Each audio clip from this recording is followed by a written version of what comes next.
Hello friends, जय Shri Mahakal. Welcome back जो blog. आप सभी का स्वागत है जो की दुनिया में। आज हम मिलते हैं एक नए ब्लॉग के साथ, नई वीडियो के साथ। और आज मैं करा रही थी अपने पापा को ब्रश, क्योंकि अभी तक ना मम्मी डेली करा रही थी और ना बहुत टाइम के बाद आज मैं करा रही हूँ। मम्मी चली गई थी गेट में, क्योंकि आज मम्मी को बहुत सारे काम थे, तो फिर मैंने जल्दी से पापा को फ्री किया। मैं भी नहाने चली गई और जैसे मैं पूजा करके आई ना, मैंने देखा वाह। मैंने कहा पापा से बोले, मैंने आप सब नहा लिए? पापा बोले हाँ बेटा, बहुत ज़्यादा अच्छा नहीं लग रहा था मुझे। बोले अब नहा लिए ना, अब इतना अच्छा लग रहा है, शरीर बहुत हल्का हल्का लग रहा है। मैंने कहा वो तो है ही, क्योंकि गर्मी बहुत ज़्यादा हो रही है।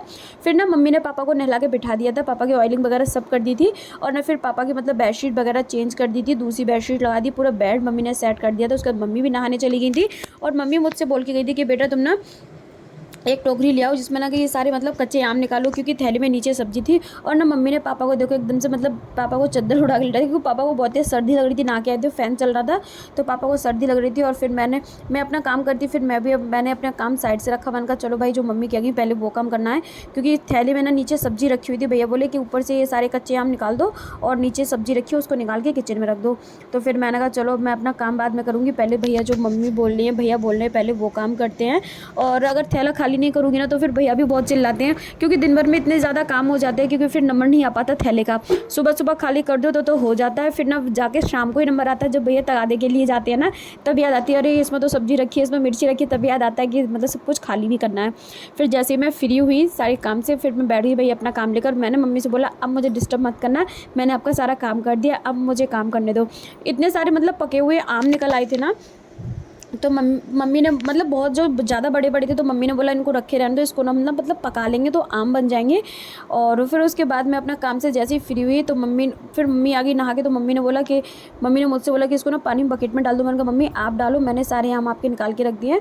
और ना कुछ आम को ना मम्मी ने पानी में भिगो के डाल दिया था। फिर मैं और मम्मी खाना खाने के लिए बैठ गए थे और पापा को भी खाना दे दिया था साथ में। पापा अपना खाना खा रहे थे, मैं और मम्मी साथ में खाना खा रहे थे। और उसके बाद भाई मैं तो हो गई थी रेडी और मम्मी रेडी नहीं हो पाई थी। अभी मम्मी रेडी हो गई थी और मैं पापा को समझा रही थी। मैंने कहा मैं और मम्मी जा रही थी दवा लेने के लिए। मैं मम्मी को दवा दिलाने जा रही हूँ आज, मम्मी को हॉस्पिटल लेके। और तो मैं पापा को समझा रही थी, मैंने कहा पापा आप चिल्लाना नहीं और परेशान मत हो ना, मैं और मम्मी जा रहे हैं। हम ना पापा को ऐसे कभी छोड़ के नहीं जाते, पापा को छोड़ के चले तो गए थे, लेकिन बड़ा ही टेंशन हो रही थी बाद में। तो फिर ना हम लोग आ गए थे भाई, गली में अपने आ रहे थे। मैंने कहा मम्मी से जल्दी जल्दी चलो, बहुत ज़्यादा धूप हो गई थी, लेकिन इतना भी अच्छा था कि मौसम सही था, ज़्यादा तेज़ वाली धूप नहीं थी, नॉर्मल थी।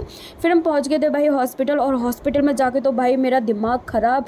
इतनी ज़्यादा भीड़ हो रही थी ना कि ओपीडी पे नंबर आना ही बहुत ही मुश्किल था। मैंने जैसे तैसे प्रिस्क्रिप्शन लिया, बिलिंग करवाई, और जब डॉक्टर की ऑफिस के बाहर आई देखा तो भाई यहाँ तो कोई चांस ही नहीं लग रहा था नंबर का। फिर नंबर आया जैसे तैसे, फिर हम लोग दवा लेके अब वहाँ से आए। फिर हम फार्मेसी पे आए, फार्मेसी पे भी इतनी भीड़। और यहाँ देखो लोग इतने ज़्यादा परेशान। ये हॉस्पिटल में बहुत दूर दूर से लोग आते हैं, जो कि भाई अपना साथ में रहने का सामान भी लेकर आते हैं। और लोग इतने ज़्यादा परेशान हो रहे थे गर्मी से। और फिर हम जैसे ही हॉस्पिटल से फ्री हुए तो मैं और मम्मी आ गए थे। और आज ना मैं मम्मी को पैदल लेकर आ रही थी हॉस्पिटल से, ऑटो स्टैंड तक मम्मी को पैदल लेकर आई। मम्मी बोली आज तो तुमने हमें बहुत थका दिया। हमने कहा कोई बात नहीं मम्मी, आज पैदल चलो। फिर मैं और मम्मी बैठे भाई ऑटो में, और इतनी अच्छी हवा लगती। पता है मुझे ना बस में, ऑटो में, ट्रेन में आगे खिड़की पे बैठने ना बहुत ही पसंद है। विंडो सीट मुझे चाहिए ही चाहिए, मुझे बहुत अच्छा लगता है ना। बीच में मुझे बैठना बिल्कुल ही पसंद नहीं है। और रास्ते में इतनी ज़्यादा टेंशन होती है भाई, पापा कैसे हैं, क्या कर रहे होंगे। फिर हम घर आए, घर आके सबसे पहले मैंने अपने पापा से बातचीत की। मैंने कहा आपका दिन कैसा गया, आप परेशान तो नहीं हुए, चिल्लाए तो नहीं। तो बोले कि नहीं भैया आके हमारे पास बैठ गए थे। और पापा बोले हम बिल्कुल परेशान नहीं हुए। हमने कहा ठीक है, अच्छी बात है। हम पहली दफ़ा ऐसे पापा को छोड़ के गए थे, बड़ी ही टेंशन हो रही थी, क्योंकि जब कोई मम्मी जाती है तो मैं घर पे रह जाती हूँ, मैं जाती हूँ तो मम्मी घर पे रह जाती है। हम पापा को कभी अकेला नहीं छोड़ते हैं।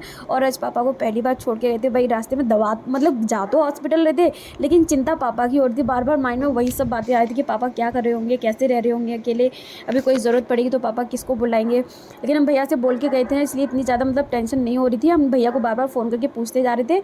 और फिर मैंने हाथ पैर धुले और मैं बैठ थी भाई। और मम्मी ने भी हाथ पैर धुले और मम्मी सीधा बैठ गई थी भाई अपने आम लेकर। और मम्मी दीदी से वीडियो कॉल पे बात कर रही थी कि आम दिखा रही थी दीदी को। और मम्मी बातचीत के साथ में सपना भी थी, मम्मी की हेल्प करने के लिए आ गई थी। बोली थी लाओ ताई हम आम वगैरह छिलवा दे।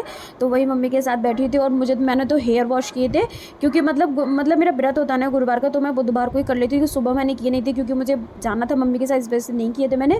फिर मैंने हेयर वॉश किए और अपने बालों को ड्राई कर रही थी मैं। बड़ा ही अच्छा रिलैक्स फील हो रहा था ना।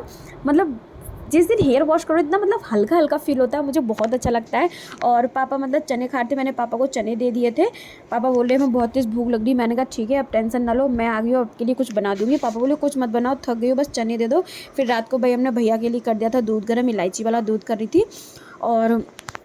और भैया ना साथ में भाई मैंगो भी लेकर आ गए थे। मैंने कहा मैं पहले से इतना ज़्यादा थक गई हूँ और आप मैंगो लेकर आ गए हो। फिर क्या करती, भैया के लिए मैंगो शेक बनाया। भाई मैं नहीं बनाऊंगी तो कौन बनाएगा, भैया मेरे हैं तो मैं ही बनाऊंगी। फिर मैंने भैया के लिए 2 मिनट के अंदर मैंगो शेक बना के रेडी कर दिया था और भैया को दे दिया था। और मैंने ना फिर बाद में ना अपने बालों में ऑयलिंग करवा ली थी। मैं ना बिना ऑयलिंग के रह नहीं सकती, मुझसे रहा नहीं जाता। जब तक ऑयलिंग नहीं करवा लूँगी तब तक मैं कुछ काम भी नहीं करती, क्योंकि सूखे बाल इधर उधर मुँह पर लगते हैं ना, मुझे बहुत ज़्यादा इरीटेट होती हूँ मैं, फिर चिढ़ होने लगती है मुझे। इस वजह से ना जल्दी से ऑयलिंग करवाई, फिर अपने काम में लग गई थी। Thank you for watching my videos friends. Like करो, शेयर करो, ज़्यादा से ज़्यादा मुझे सपोर्ट करो, मेरे चैनल को सब्सक्राइब करो, मेरी वीडियोज़ को लाइक करना मत भूलो। कल मिलते हैं फिर एक नए ब्लॉग के साथ, नई वीडियो के साथ। Thank you.